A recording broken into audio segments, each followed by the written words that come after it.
mucha memoria en calcular cosas. Me lo consigo. Yo te lo... Yo no sé porque no me habla claro todavía, pero me voy a enterar. Te comparto el link. ¿Ah? Te comparto el link.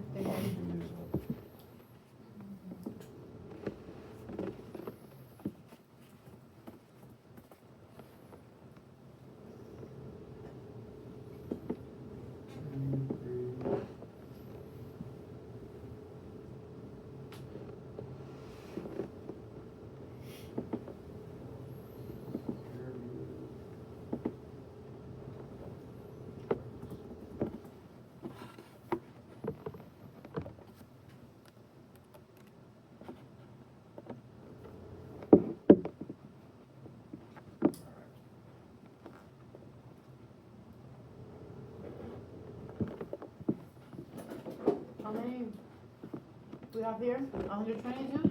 Yeah, probably around that. All right, what is the first step a signal technician takes when opening a cabinet door at an intersection that is in flash?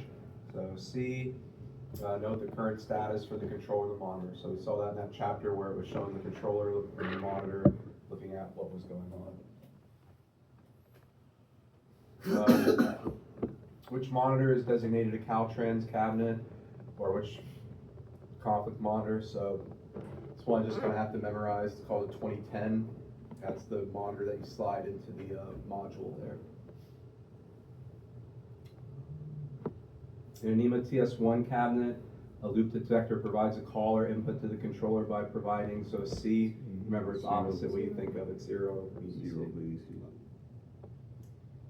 When a loop fails, D, the fail detector will output a call to the controller constantly.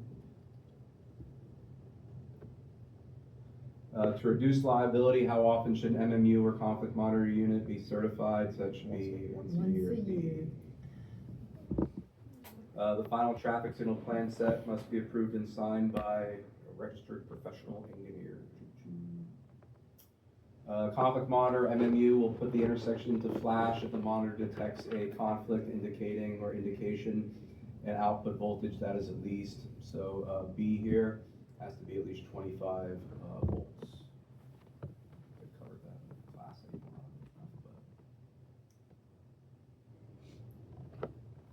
A conflict monitor uses a program card to tell the monitor which phases are permitted to run together, which is correct. So C, in the NEMA monitors, you use those jumpers in all positions that you're allowed to use, and then you solder them to the ones that you want to run together. So NEMA, remember you solder the ones that you can run together, and the Caltrans world, you snip the ones that you want to run together. It's opposite. They got rid of this question, but I'll go over it anyway. Why are pull-down resistors installed on load switch outputs in a cabinet? D, to keep the monitor from tripping if a field indication goes out. I'm actually doing this question so you guys are aware of this. When the traffic signals were designed, they were designed for incandescent bulbs. When they started putting in LEDs, LEDs have such little draw that the monitor wasn't seeing them anymore. They thought no lights were on. So that's why D, by actually putting a resistor on the circuit, it uses more power so that the monitor actually sees the indication. All right. The signal technician sees that detection is working properly at the detection device and is connected to the controller, but the controller does not get the input. What could possibly be, or what could one of the issues preventing the detection from getting to the controller? C, the detector is not mapped in the controller correctly. So if you remember, I brought up that NLI controller and I showed how you can map the different detector calls to different phases. In this example, they're saying you might have mapped it incorrectly. Which is a type of preemption technology. So A, I don't really like this question because even the Opticom GPS is radar or microwave, but either way, what they're looking for here is infrared because that was one of the most famous brands for a long time, the Opticom infrared. What is the best way to observe a proper pedestrian push button activation? C, walk to the intersection, push each button, and observe the response. Whether you're observing it, that the walk comes up or someone's back in the cabinet saying, yep, I'm getting a call. When checking the pedestrian timing in the controller per the MUTCD, what is the amount of time that should be given to the pedestrian change interval? So it's the crosswalk divided by 3.5 feet. per second. Which reference contains calculation of PET timing? Don't worry about the year, as long as you see MUTCD, and you know you're good, because that's where that 3.5 feet per second comes from. When testing an MMU for a conflict, what is the required time for the MMU to detect a conflict? Again, I actually think they might have taken that out of the presentation. When it detects a conflict, it's just under half a second, so it has to put it in flash within 450 milliseconds. In a TS2 cabinet, how many times can the MMU experience a port 1 fail in 24 hours? Another very oddly specific question. The answer is 3. I could go into more detail about this, but basically if you're having an occasional problem with the SDLC cable, it allows it 3 times within 24 hours. If you start having more issues with that, then it'll finally keep it in flash and you have to physically go out there. But if you have the same problem less than 3 times, it'll come out of flash in 24 hours. Signal technician is troubleshooting a cabinet where the controller is reporting a cycle fault. What does that mean?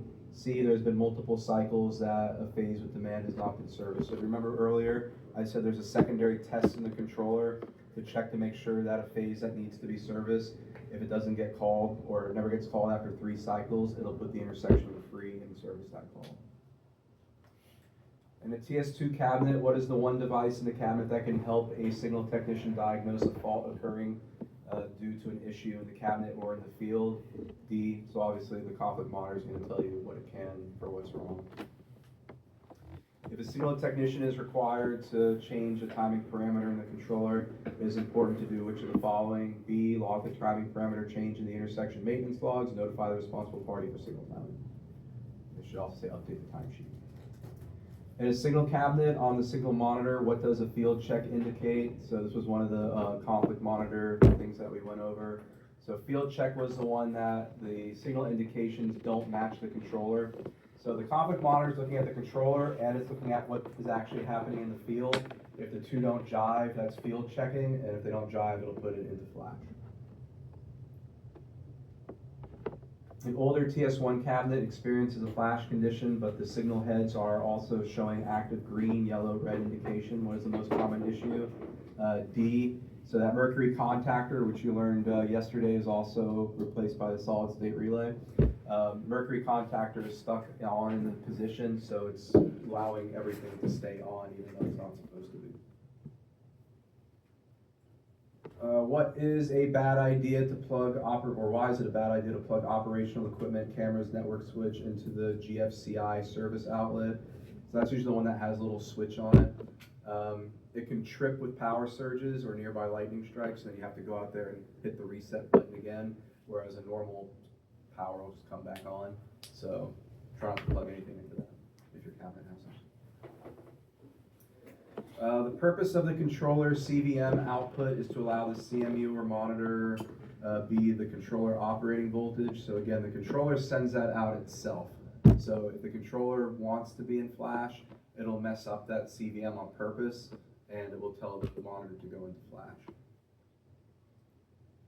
According to the National Electrical Code, the service entrance conductor green wires in the traffic signal cabinet are only to be used for B, earth ground with the signal cabinet. So if you see a green wire, that's for the earth ground in the signal cabinet. As per the NEC, when testing the electrical ground of a signal cabinet, the resistance to ground reading should be less than, so remember we talked about this yesterday also, 25 ohms. So that means you're pretty good protected from lightning. But even in Florida, we make it even more stringent. It has to go down to 5 ohms, but for everyone else, 25. What is the best way to determine if a loop wire installation has failed? So B, the megometer. So that's testing your installation resistance. So if the installation has failed, then the megometer is going to give you crazy readings. You know, it's bad. So B. What is one of the quickest ways to determine if a piece of electrical equipment has been burnt by a short or high? The answer really is this easy. Check for the odor. What is the major reason for an AC line filter being installed in a cabinet? B, to limit damaging effects of transient noise and other interference. B. intersection goes into flash every morning at exactly the same time? I don't like this question. Which of the following is the least important piece of data that can be retrieved from the cabinet? So the answer is A here. They're saying that look at the controller log, which would possibly tell you why it's going to flash, which would also log any voltage issues, and the monitor log. Obviously, if it's going into flash, the conflict monitor should tell you what's going on. But if it's going into flash at exactly the same time every morning, you might actually have in the database accidentally for it to go into flash. So to me, the controller database is important, but whatever. How often is an MMU's clock updated from the controller? It should be once a second. Yes. Absence of all colors on a load switch will be indicated by what fault on an MMU or MMU2? Really just an MMU, don't worry about MMU2, it's the same device, it's just like a revision. So this is red fail, D. So even though it's called red fail, it really means an absence of signal. So if it's not receiving any energy on any of the channel, on that one channel, then it assumes the head can be completely dark and that's an unsafe condition, so that's an absence of signal. And we call it red fail because if the red were to fail, the issue is that a car might then think the light's supposed to be green and they're going to do something stupid. Which of the following can be programmed on an MMU to latch after a fault occurs? A, this is just something you have to memorize. Not all alarms on the conflict monitor will be a latching condition. Remember, latching condition means you have to physically go out there and reset it. Non-latching conditions mean if the problem corrects itself, the monitor comes out of flash. So this one could be set for either or. So in this case, they're talking about the power supply, that if you were to replace the power supply and it starts working again, it would actually, the controller or the cabinet would come out of flash. If you set it up to do it. Flash transfer relays are not energized for normal operation of which cabinet? Again, B. This is where we were talking about that they're opposite of NEMA. So you just have to say if it's not energized, that's Caltrans. If it's energized, then it's NEMA. NEMA TS2 standard requires all but which of these detector faults to be reported to the controller? This is a really dumb question because I don't even think it's right, but I think they actually got rid of it. Erratic counts was the one that if you have splashover or crosstalk, it causes the detector to chatter. And so in this case, if it hears enough chattering, enough detector calls within a short period of time, it can send an alarm. But here they claim that in the TS2 standard, you don't have to, it doesn't include that alarm anymore. However, every controller that I've ever used that's a TS2 controller still has this alarm. So, I mean, that's just a very strange question. And oddly specific. Which offset mode is the easiest way to view progression in a coordinated corridor? So, I think Kenny earlier did a show that had it where it was showing the cycle, and then you said the offset's 12 seconds later. I'll bring up in Synchro real quick, an example of that. Desktop, Synchro, where did I put it? Here. So in this case, if I can find where the 0 point is. 0, 0.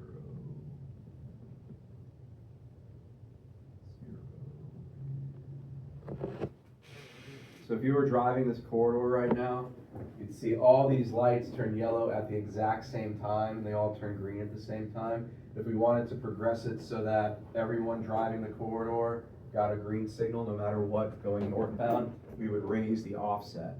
So for this first intersection, we'd have to raise it by 16 seconds. For this next intersection, we'd have to raise it by 39 seconds-ish. And up here, about 50, yeah, about 60. So now the last car driving through on yellow is going to make it through on yellow through the entire corridor. How did we do that? We didn't change any of the split timings. We changed none of the timings internal to the controller other than telling it when to turn yellow. So we raised the offset, raised the offset, raised the offset. Now all the cars are going through on green. These people are happy. These people are kind of happy, then they're pissed, and then they're happy again. So. But the important thing is end of yellow is how I just did that.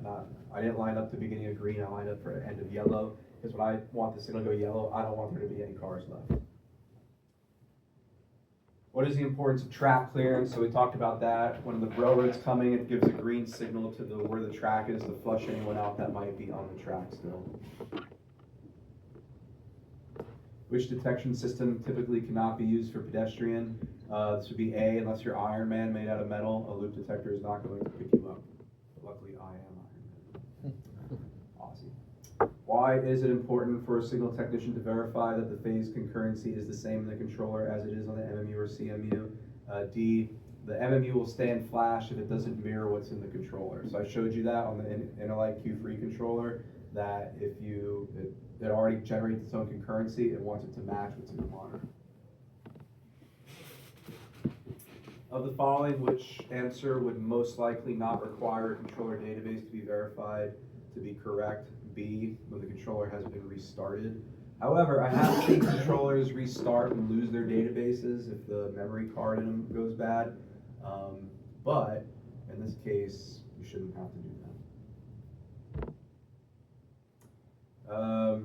Pedestrian clearance time for the crosswalk should be 3.5 feet per second. Yep.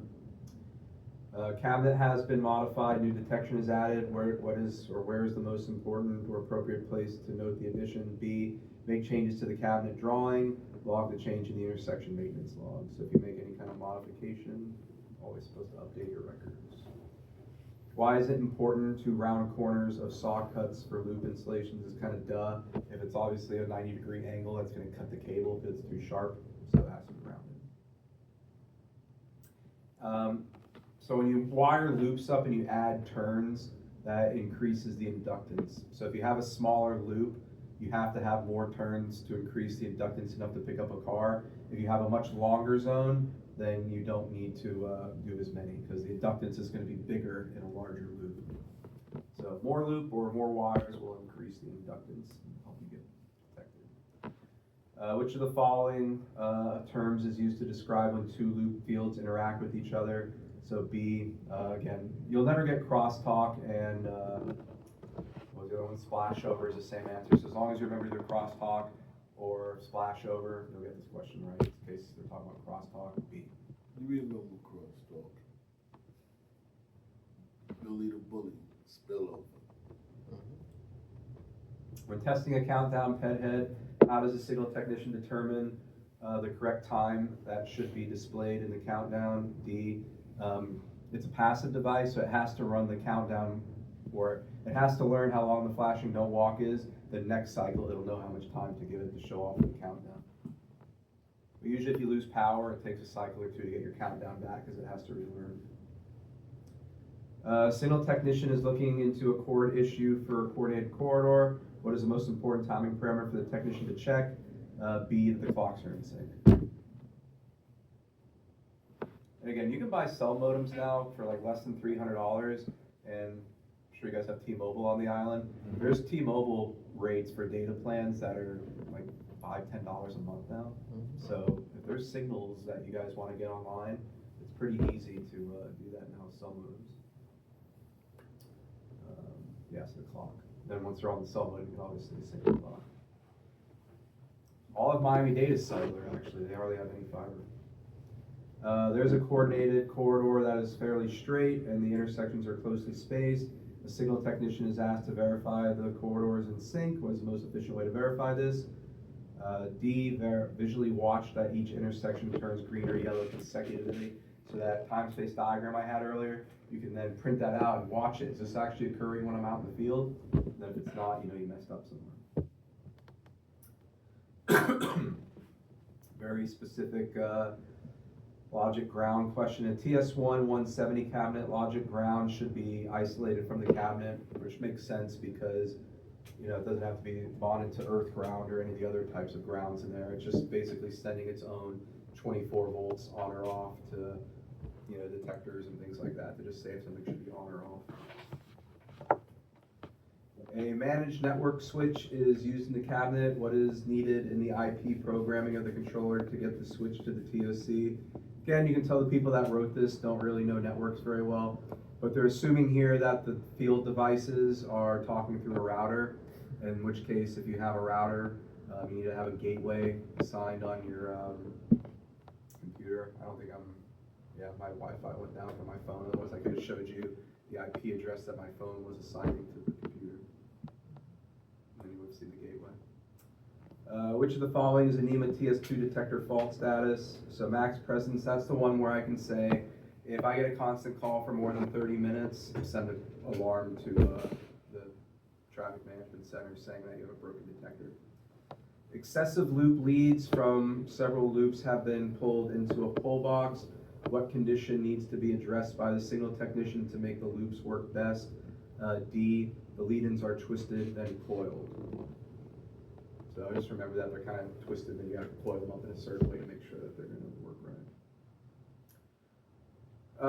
A controller is supposed to be running in chord but is not staying in chord. Which of the following is a contributing factor for the coordination failure? D, phase times are higher than split times. So that'll fail the coordinator immediately. If you have, let's say, a 15-second min, 4-second yellow, 1-second red, you need 20 seconds to service the phase. If you try to assign it a split of 15 seconds, it's going to fail because you haven't provided enough time for even the most basic split time.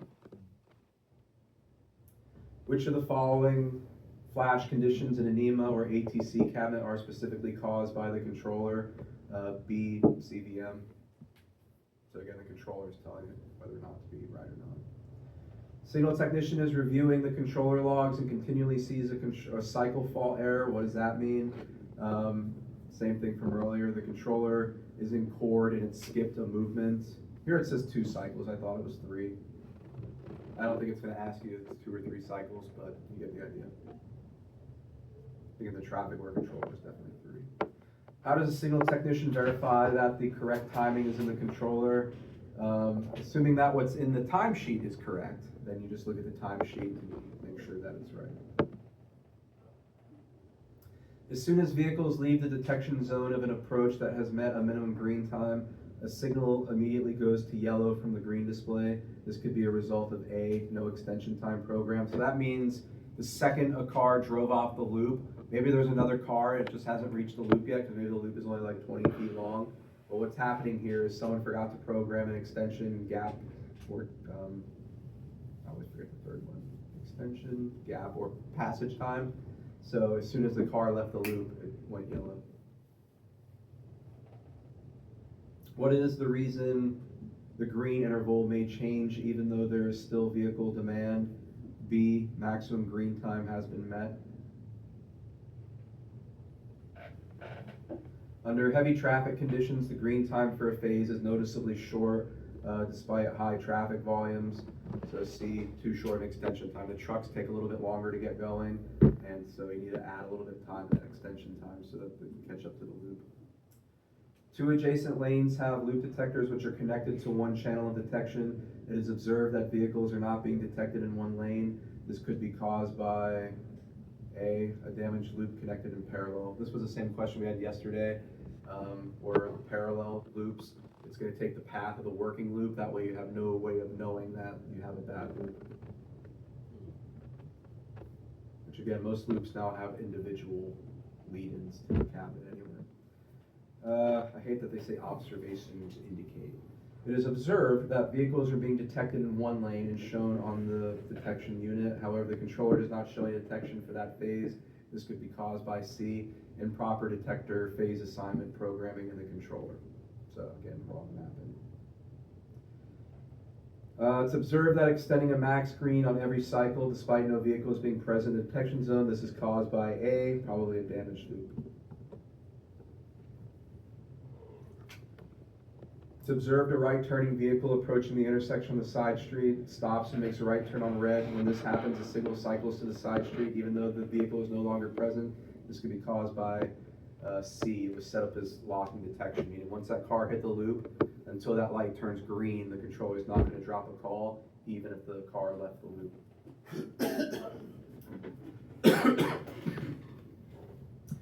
Observations show that when vehicles approach the intersection on the side street, after they stop in the detector or the detection zone, The detection call to the controller takes several seconds to get to the controller. This could be caused by a delay time, so we talked about that delay time, the controller runs over the loop, but there's a delay on it so that it won't actually place the call until a couple seconds later.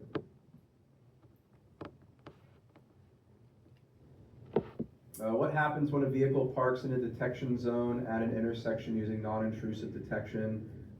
This is actually not true. This can happen with any kind of detection. Because even loops will learn over time. If a vehicle sits on a loop for like 20 minutes, the loop's going to tune it out. What they're saying here basically is that if you leave a car on a loop or video detection and whatever they're talking about here with non-intrusive, it will eventually learn. It becomes part of the background. So B, the detection system learns to remove the effect of the parked vehicle. When setting up a non-intrusive video detection system, general practice for setting up the detection camera is to ensure A is below the horizon. When responding to a trouble call, the arrival time and departure time from the intersection should be noted and recorded A in the intersection maintenance logs. So we're starting to get to the maintenance log question part of this. Once the signal technician has completed repairs, the last action should be C, observe the intersection in operation for several cycles. So different people wrote these test questions that the last action is observe the intersection for several cycles, and sometimes you'll get a question where the answer is sign the logbook. But the important thing is you're never going to get a question where you get both of those as an answer. It'll be either or. So they might have fixed it, but as of the last time I saw the exam, I don't think that was fixed yet. That might have been. Faulty components should A, be labeled and marked for repair. So usually what happens is something breaks in the field, you bring it back to the office, the stack of broken stuff is on the table. Usually when it hits the roof, then finally a manager will come in and be like, is someone gonna RMA this stuff and send it away? But most technicians always hate to be the ones that actually fill out the forms and do it. So that's when you gotta put on your manager hat and just force someone to just do the work. To protect workers from the public, traffic signal poles should be A, grounded. Wrote that in. Signal technician receives a call for damaged signal heads. When arriving on scene, what is the first thing the technician does? Observe. First technician arrives at an intersection where all the signals are out. What does the technician do first? C, checks the line service to make sure that there is main power. So if everything's out, more than likely the power is just out. That's what they're getting at there. Signal technician arrives at an intersection that is dark. What type of meter does the technician use to check voltage? C. Again, usually if multimeter is one of the answers, it's always going to be the answer. Signal technician received a call that a signal head was knocked down. The technician arrives on scene, repairs the problem, observes the intersection is functioning properly, and completes the job duties. What is the technician's last task before leaving the intersection? C, document all repairs in the maintenance log. So again, on this question, notice observe the intersection is working properly is not one of the answers. So in this question, the maintenance log is the last thing to do. It's the best answer. The most important thing to do when completing signal work is C, again, document the maintenance log. How can a signal technician rectify a conflict monitor at an intersection? C, reset the values in the CMU, MMU.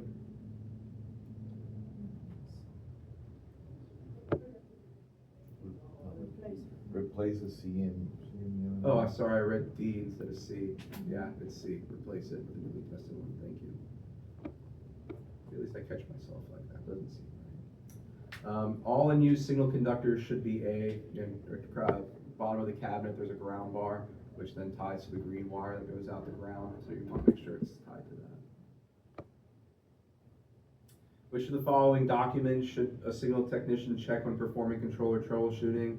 C, the maintenance log, drawing also, timing charts. Signal technician arrives at the intersection, the signal is in conflict flash. What should the technician do? A, check that the conflict monitor displayed, reset it. Really, check the display. If it's something you need to fix it, then reset it. You shouldn't just reset it, but you get what they need.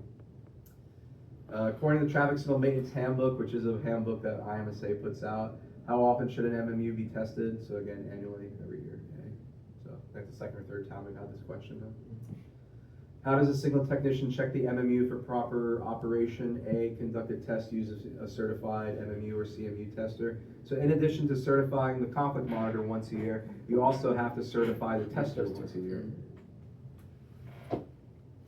Signal technician observes two different colored signal displays at the same time in one direction. The technician knows the problem is least likely related to C, incoming power.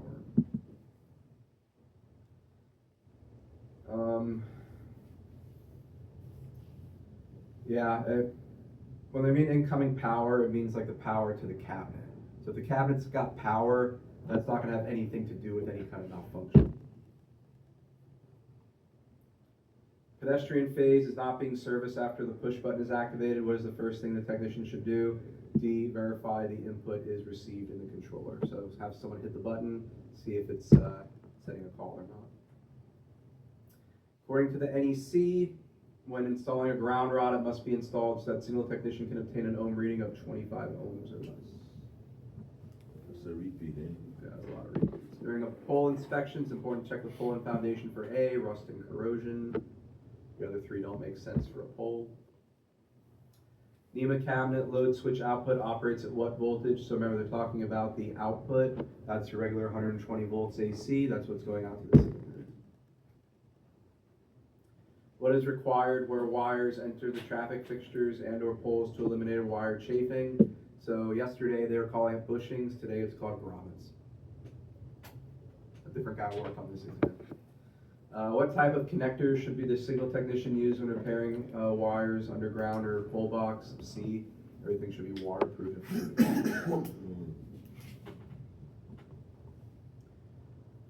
When inspecting batteries, which of the following is not required when performing these tests?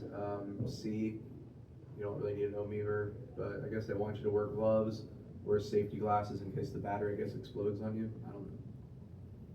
But definitely not an ohm meter. What does the most likely cause of a traffic signal being in flash and signal display at the same time? So we talked about this actually yesterday, and again today. Well, in this case, we're not talking about the flash transfer relay. In this case now, it's the mercury contactor that's also switching the power to the flash transfer relays. So in this case, it's stuck on, so you're going to also see the indications, whatever they were when they got frozen. When replacing a signal head, what is not important? C, the manufacturer of a signal. In Florida, we have an approved products list, and if you're repairing and you replace a signal head with something that wasn't on the APL, then you actually do care about the manufacturer. But out of these three things, or four things, then I would say manufacturer is least important. How does a traffic signal technician know that the signal poles are installed in the correct location? C, check the intersection plans and drawings. So usually you have someone that is a survey crew. They're the ones that put the flag exactly where the pole should be, and the contractor will design around that. What piece of tested equipment is used in troubleshooting a video detection system? D, you can have a portable monitor or just use your laptop in the cabinet. What should be inspected during preventative maintenance of concrete signal poles? C, that the pole is free of visual cracks and chips. So it should have a nice pole. What, during an inspection, a signal technician discovers a severely chipped or cracked concrete pole. What should they do? A, document and form management. Dual ring controller and 8-phase traffic signal. How many phases can run in each ring at the same time? So it's kind of a trick question. They're talking about a single ring. So in one ring, you can only run one phase at a time, but it's a dual ring controller. So 2 phases can operate at once, but it asks specifically about one in each ring. So they're talking about one ring specifically. So again, that's only one phase. So in ring 1, it's either 1, 2, 3, or 4. In ring 2, it's either 5, 6, 7, and 8. An approach has 4 signal heads for the through lanes, 3 overhead and 1 on the corner, and a cabinet wired without load resistors. How many reds have to fail before the CMU and MMU puts the cabinet flash again? So they're talking about the absence of signal now. So all 4 LEDs would have to die for it to be to go into flash. But technically, you can have 3 heads out and 1 head working, and that would be okay. During scheduled preventative maintenance, the signal technician observes that the messenger wire is broke next to a street sign on a span wire. What should the technician do? A, install that strand link splice. We had this question yesterday. I don't think it's on level 2 anymore. Trouble call, signal technician observes 9/16 catenary wire, strand vise to concrete pole. So this question isn't really care if you know what any of this stuff is, but the answer is D. You just kind of have to know that you're going to replace a 9/16 with a 9/16. A and B just don't make any sense, and C has you replacing the cable with a different size. So even if you knew nothing about this question, by what's it called when you can just learn how to process of elimination, you can figure out this answer is D. Glancing at the cabinet wiring schematic, or as I like to call the print, how can a signal technician know they're working in a NEMA 8-phase cabinet? So D, they're not physically saying here the A, B, C, or D connectors. They're saying the 3 to 4 multi-wire connectors. So I don't like that they call it that. They're called the ABC connectors, but if you do get this question, when they call them multi-wire connectors, they're talking each about the A, B, and the C connectors.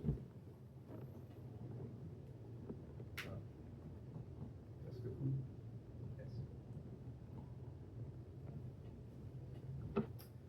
Yes. Which test for a failed loop detection will indicate a field problem? B, if you try to run a continuity test and there's a broken detector, obviously then the loop is not going to create the circuit, so it won't do it.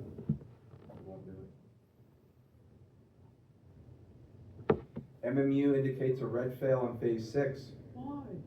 The load switch or switch pack produces no output. So remember, if that output's dead, there's going to be an absence of signal, and that's what red fail means. So if you ever see red fail on a conflict monitor, that's exactly what they're talking about.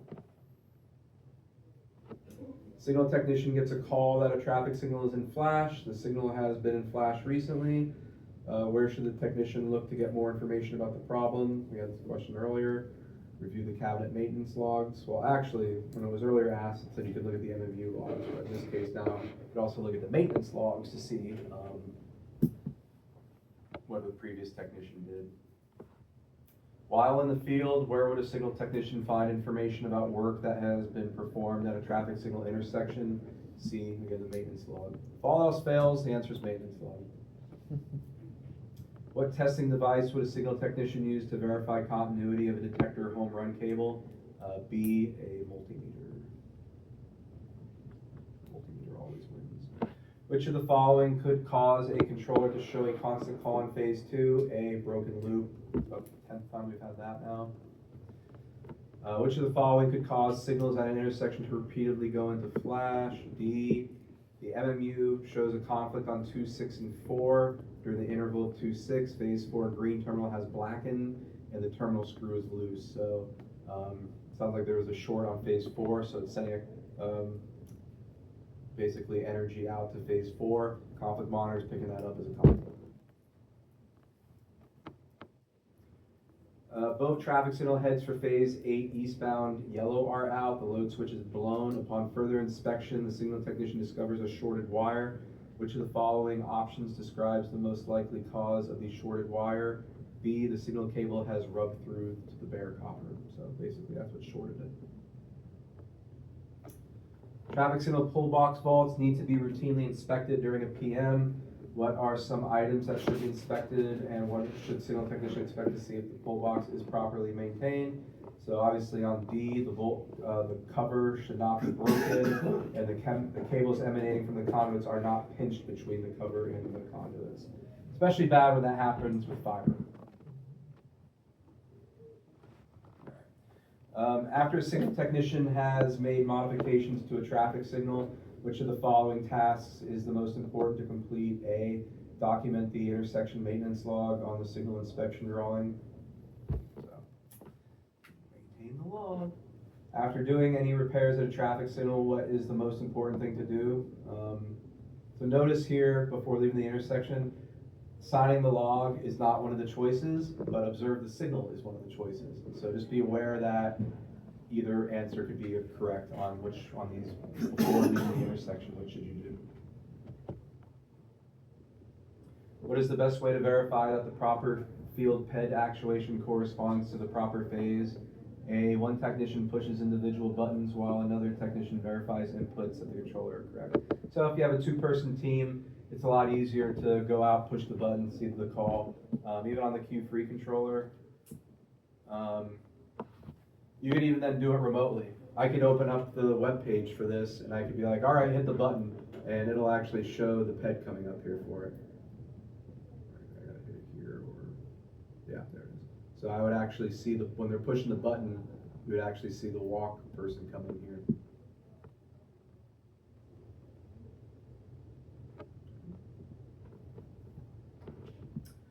You could actually download that emulator off their website. Go to Q-Free and set up a support thing. It'll ask if you're a customer, just say you're interested in being a customer. Or if that doesn't work, just ask me, I'll send one to you.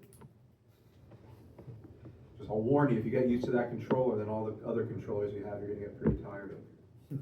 Oh, the guy that wrote a lot of that controller works for McCain now. He's actually texting me. All right, A. One technician, or I'm sorry, what is the best way to verify? The westbound pedestrian signal cycles with no pedestrian present, what device should be used to identify the malfunction? D, again, a multimeter, you can check to see if the button's broken. I hate long questions. Pedestrian pole assembly on P6 on the southwest corner was damaged in a traffic accident. There are no accidents. And the signal technician cannot repair it until the following day. What should the technician do until they return to replace the pedestrian pole? D, make the wiring safe, unlike Kenny's buddy. Bag the opposite signal head, pedestrian phase, document the maintenance log, and the work order system notifies supervisor that they need a pedestrian display assembly, then reschedule the installation. So basically you bag it, make sure it's safe, and when you're able to, you go out there and you fix the whole thing. When installing an accessible pedestrian signal detector for PEDs, at what distance does the MUTCD require the audible sound to be heard? So C, 6 to 12 feet. Box light is on. On a NEMA conflict monitor card, how does a signal technician program the allowable phase? So it's NEMA, so you're going to install little copper jumpers and then solder them. Caltrans conflict monitor, how does a signal technician do the allowable phases opposite? Now the diodes on the card you now have to remove. You snip them. Don't mess up. See, at least on a NEMA card, if you accidentally solder something, you just clip it and you're good to go. You just resolder something else. It's a lot more difficult if you're not used to soldering with the 2070 version.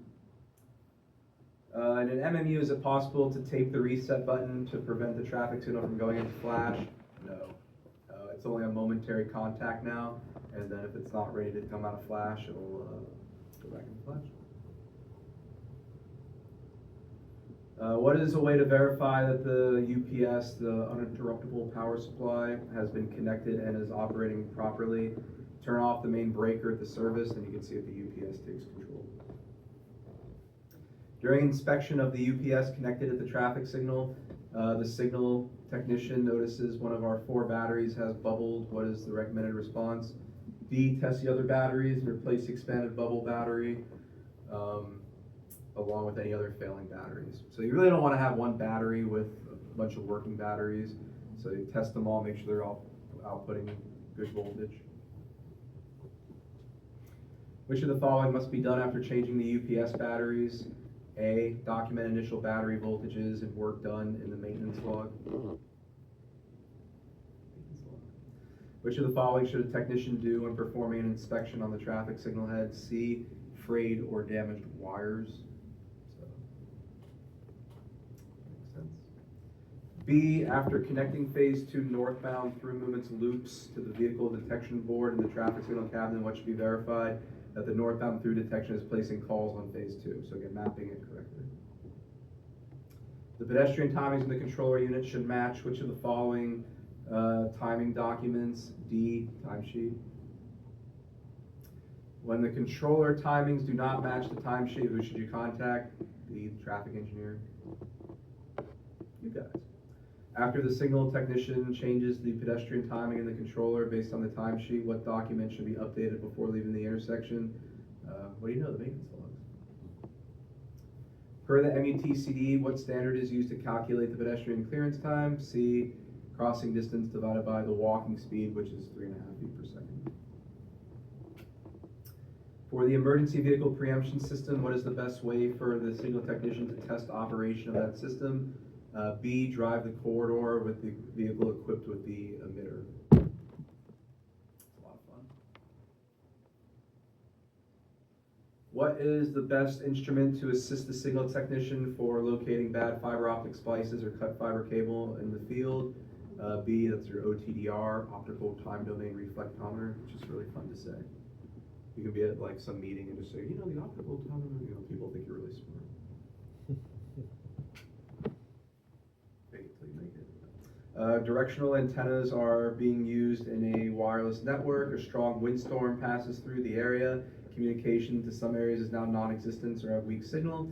What should the signal technician do? C, check if any of the line of sight antennas are damaged, missing, or turned. So line of sight truly is line of sight. All right, traffic management center notifies the signal technician of the communications to Maple Street and First Street is bad. Technician, basically what they're saying is the modem's bad. You go out there and replace the modem. What is the standard used to define how this traffic signal technician or the controllers and communications work? You can use it's just NTCIP, that's what it's called. And that was the last question. Oh, no, one more. How does the signal technician determine the size of the pull box needed? A, the bending radius and the amount of slack they're going to be using, and this. More, 106 pages. Oh, all right, so it's still It's going. okay. The signal technician receives notice that phase 8 PED is placing a constant call in the controller. The intersection maintenance log indicates the previous technician changed the PED button in the PED isolation board. Apart from this, what else could cause the problem? A, damaged wires, shortening to ground, so we actually have to replace the cable. What is the last set of steps a signal technician should do after repairing any pedestrian problems? B, document their, okay, we've had that question 8 times now. All right, the end. So tomorrow I'll say